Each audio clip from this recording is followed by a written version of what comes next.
Welcome back. Got another quick video for you today. I thought I'd have a look at a watch. It's the SKMEI 1628. There is a protective cover on the front, so I'll just take that off. This is an unashamed G-Shock clone offering.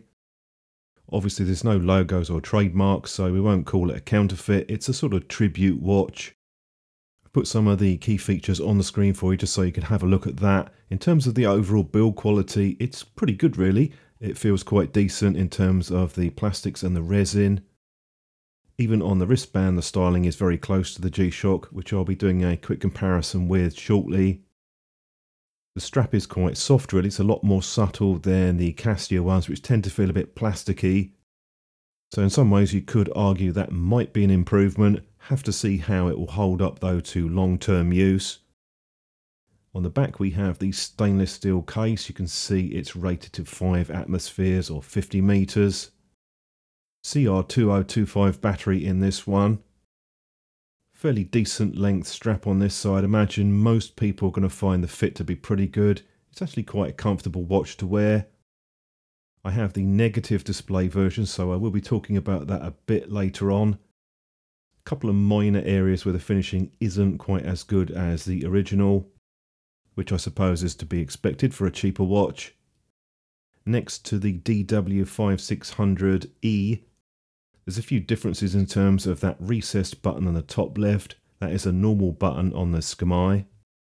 As I mentioned earlier, the strap is much more plasticky feeling on the Casio, though that does sort of soften up after a few days use. The Casio does have better finishing overall, and that includes the stainless steel parts. They're a bit more rounded and higher quality, and the Casio also does feel a bit denser in terms of the case material. In some ways the SKMEI is quite well featured. It has a dual time, for example, and you don't have that on the Casio, at least that version. And you have the usual hourly chime, stopwatch and alarm. It's pretty simple stuff. You do get the day and date as well on these models.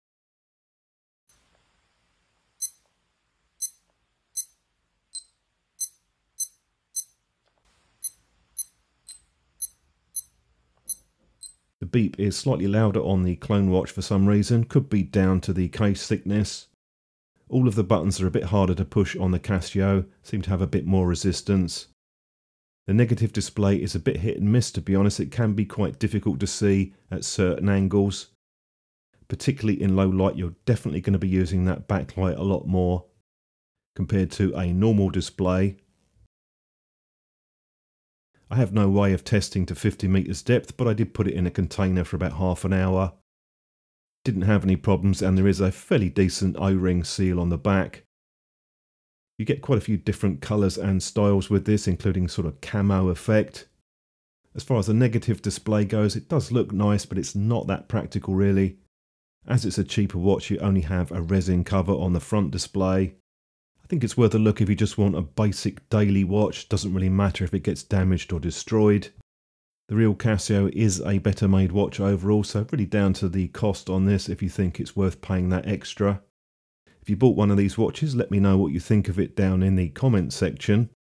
And as usual, thanks for watching.